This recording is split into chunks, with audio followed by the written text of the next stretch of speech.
Ancestral Trauma, moving away from outdated paradigms and breaking free. This is episode 11 of Music, Spirit and Accountability with Jay Hode and Michael Cooper.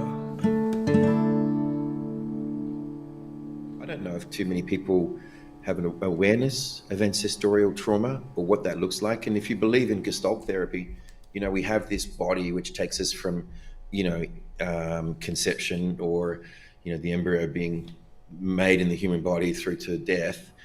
But there's also, in timeline therapy, there's a time before that. And we sometimes carry those through from us from our own past lives, or even in this case, as Chantel's brought into our awareness today, is ancestral pain. And I haven't actually personally yet navigated any of that for me yet. Not to say that it's not there. I've been pretty consumed with my own stuff from this life. I feel you on that, and I really relate to that also, Mike. But it seems so many people that we know and especially work with, like you said before about, in breathworks and stuff, you see it come up in huge ways, sometimes even not until like a breathwork session or something. So interesting. Yeah, brother. And that's where I've obviously seen it the most. So not having personally navigated it, I've navigated for many others. Yeah. And, I'm not going to share personal details or, people's story, but just at a high level, what I have seen come through is people in this, and I'll use maybe me as the proxy for this. Maybe I've been navigating through life and I've been feeling like I've been stabbed in the back, or I'm constantly being punished, or I even actually have physical back pain. But when the doctor or the physio or the chiro looks at me, it's like, there's nothing wrong with you. Like, you're in this bodysuit, you're perfectly fine. And it's not until they get into a somatic release like breath work, or maybe some of the Tasmacols, which is a sweat lodge, or any of those type of modalities, that these things start to come through when they get to an altered state of consciousness. And I've witnessed, there was one scenario where I've seen someone navigate almost like me pulling a knife or a sword out of their back. And for some reason in that moment, I've seen them convulse forward in, physical movement. But the imagery that came through for them was not in this body. It was in this other time and space and dimension where they were literally stabbed in the back, And however, when we removed that in this particular bodysuit, they were carrying that wound, or they were carrying that, the trauma from that in this bodysuit, and their actions were living it out in their day-to-day life in this time and this carnation.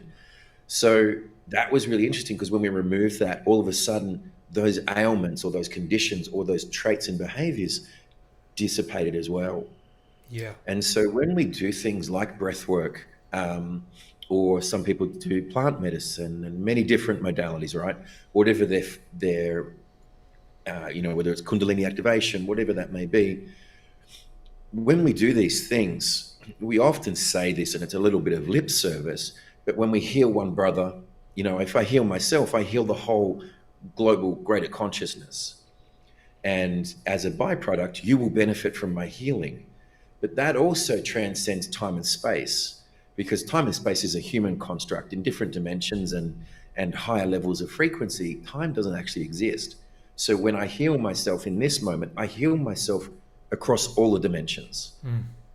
And so at the soul level, whether it happened in a past life, but I heal it now, it transcends through that.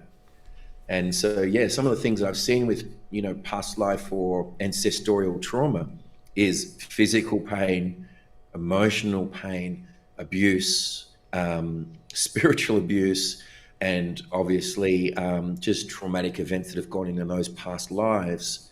And because they're not resolved, because they're not integrated, and because they're not healed, they transcend through. And at some point, the soul, let's say in this case, it's my responsibility to find that, be it a shadow or be it some form of pain from the past, and heal that and integrate it, return it back to love. And that way we can work through some of not only our conditions, but things that may have happened in past lives with our ancestors. And I don't judge it when I see it. I'm just grateful to witness that. I'm like, yeah, wow, okay. And I know at that point it just resonates within me that, wow, we did some deep work today. We got through 5 generations of trauma that torch has been carried for. Yeah. And we managed to resolve that today with you, this amazing individual who is willing to go there. So yeah, it never loses its impact on me how deep that work is, Mm-hmm. and often I'm like, yeah, wow, and very grateful for that. A Mm. dear friend of ours who's agreed to join us in a couple of weeks, maybe even be able to speak further into that because that's the realm that she actually plays with. Yeah. She's going to join us in a couple of weeks' time, so that could be an amazing conversation with Cara. That sounds incredible, brother. I'm looking so forward to speaking with Kara. And, it's what you just said too. It's almost easy to forget that those realms exist sometimes. And unless you're like someone like yourself who's exposed to this frequently, and myself, working with, especially I think with you, brother, with working with breath work as a breath work facilitator, more often than not, it's something coming up in the field, maybe something that the people that are coming to breath works are attracted to those are there's maybe more of a current theme, that they had that sixth sense attunement to spirituality and to those realms. That one you said specifically about pulling the knife out and then the profound shifts, like for you working in these fields, it almost feels like you're pulling a knife out or visualizing a knife being pulled out, and for the person receiving that magic in that time, for them, they really relate to that, and then the profound shifts that happen from that. It's almost too profound to, well, it's too profound to ignore, I feel, but it's so easy to forget that, again, the media and all these things these days and life and stuff, it's like, oh, that's right, there's that whole other aspect of the world that I'd kind of forgotten how potent that was. It's beautiful to witness you in that, brother. Thank you, brother. Yeah, it's in that moment where you were referring to the knife or the sword being pulled out, it felt very real for me. Like there was Yeah. the physical act of pulling it out, and it felt like it was, if I'm in my logical brain, it was just my hand. Yeah. But at the very same time, the reaction within their body was exactly the same, and the timing was as if the sword was being pulled out. Yeah. And it is mind blowing. And obviously, we're multidimensional beings, and we lose sight of that. We think this body is the be all and end all, but at the end of the day, it's really just the vessel that holds the soul. Yeah. And that's where the magic lies. That's the God particle that lives within us, and that transcends time and space in these dimensions. 100%. And that thing of, let's say pulling the sword out, that might be a bit much for some people. Like what are you guys talking about? Yeah. Like that, because that's not real or whatever. But when you see it enough times over, it starts to become really real. And the fact that it just sets off these profound chain reactions in people's lives where they're like, holy shit, I've just let go. I feel like I've let go of everything that was holding me back, and I'm now ready to step into a whole new chapter of my life. It's almost like I've been reborn, or something like that. Yeah, 100%. And you see it. It's not lip service kind of, oh, that could have happened. They embody it without having to think about it. It happens. Yeah. As you said, they're no longer being held back by the weight of this trauma of 5 generations or whatever it was, or 5 lifetimes even, and who knows what that time frame was. So Yeah, who knows? And I just love what you said about sometimes just witnessing these things. Like again, for relating, in my world, I come from a world of yeah, the spirituality and all those realms, especially the last 10 or 15 years. But up till then, I've been touring the world as a musician, often playing in pubs and very low vibrational places. Nothing, not there's anything wrong with a pub, but, there's been a lot of Steve-O's and Gazzes and Wazzes and Dazzes and Shazzes, and they've been like, what are you talking about, mate? That's crap, and quite opinionated on that. And sure, whatever your opinion is, open to all the possibilities, but sometimes just a shout out to the men maybe out there. I feel like specifically a shout out to the men and the women, but I'm feeling like there may be a few men out there maybe listening that maybe don't know what to do or what to say if someone that they know, maybe their partner or someone else, is feeling some of these things that we're speaking about, like feeling, past life trauma or whatever is coming up. And just it's just such a beautiful thing to listen and to not have, just to try and stay open. My invitation to anyone listening that resonates with is to do your best to just keep your heart open and listen and witness, because that alone can set off a chain reaction of events for people to heal those things that can then raise that vibration and send that positive ripple out to so many.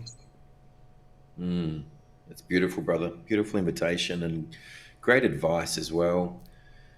With that, and if you just frame that with the idea of what if, it's true. Yeah.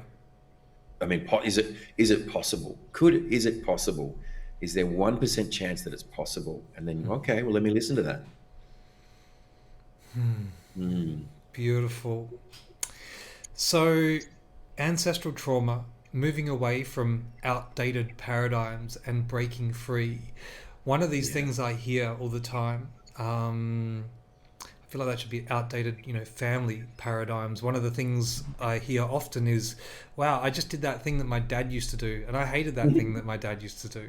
Why did I do that?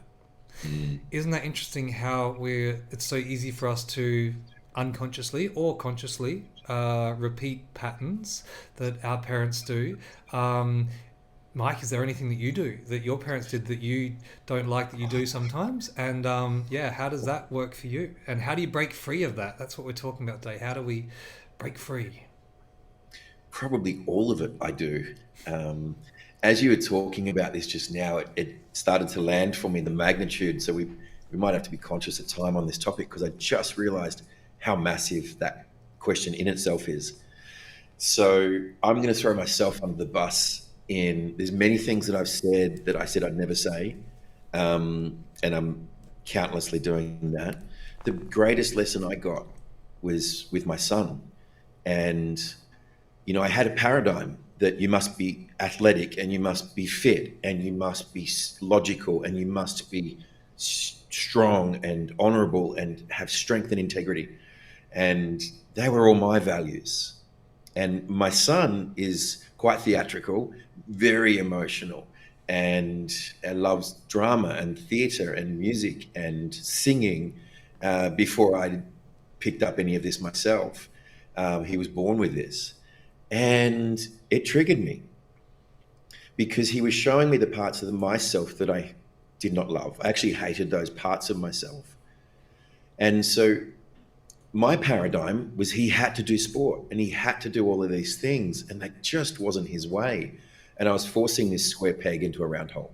Mm, And as a result of that, we used to, conflict. There was tension that needed to be resolved, and I couldn't resolve it. And about 4 or 5 years ago, thankfully through some of my awareness and changes, that I sat there and went, "This isn't working." Where I'm repeating the pattern of my dad, where we used to clash and have conflict. This isn't working. Right, I need to change.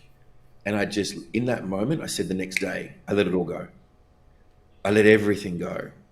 Within 3 days, he found a sport that he loved and he ended up taking it on. mm, We stopped the conflict because I had no more expectations. I just said, why can't I love him and for how he is and how he shows up and who he is, not what I think he needs to be. And because as good as my intentions were, that I was trying to set him up for life and give him all of these foundations so that he could make choices later on in life, however he saw fit, because he had the skills to use them, I was pushing and pushing and pushing and creating resistance. And the minute I let go, our relationship took off to what it is today. And we have the most beautiful, like we sing together, we play, like I'll play and he'll sing. And this never would have happened if I wanted to force the old paradigm of what my father forced onto me. yeah. Now, that paradigm served me very well as well. So I don't have judgment over that because I did very well at sport. I love sport. It set me up for my whole career and everything that I do. So super grateful. But that wasn't going to work for my son. Yeah. And losing my grip on what was the right way, according to me, and I'd have the poor boy down at the beach in tears, absolute tears, because he just didn't want to do it. Yeah. And I'm like, why don't you want to be at the beach running? What's wrong with you? And anyway, when I let it all go, everything happened for him. He took off at school. He lit up about music. He lit up about singing. He got into plays because I accepted him for who he was, not what I wanted to make him. And as a result of that, I got everything I wanted anyway. And he got everything he wanted. And eventually our relationship was just as beautiful as it is today. I can't imagine where it is today because of that. So that's throwing myself under the bus of me holding on to the paradigm of what I thought was right. And that's what I was taught. And I guess what? That was what my dad was taught. And that's what his dad was taught. And eventually I realized that that's not serving anyone. Yeah. And the path of least resistance was just acceptance of meet them wherever they're at right now. And if that changes, meet them there too. And it was been the highest recommendation I could make everyone with the kids is see them for where they are and love that. Yeah. Yeah, Simple. that was cool. So yeah, very cool. So that's my example, brother, of the old paradigm. There's many out there, right? But Yeah. that was a great working example that I'll continue to share because the father-son relationship's so important. Especially, all parent relationships are important, but the boy needs that masculine leader, and without that, he's got a dictator, which is it's the bipolar version of the archetype that we don't want that version of him. Yeah. It's the immature version.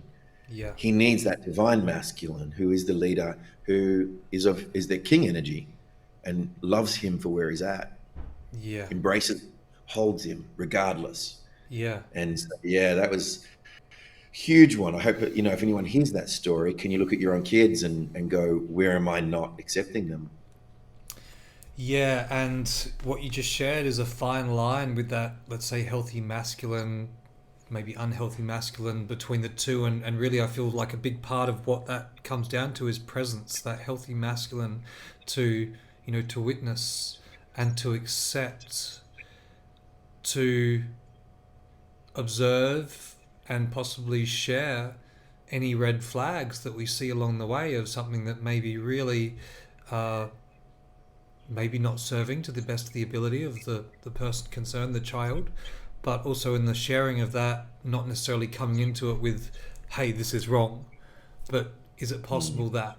And how do you feel about this? And, those little things is so huge, and that presence, it's just everything.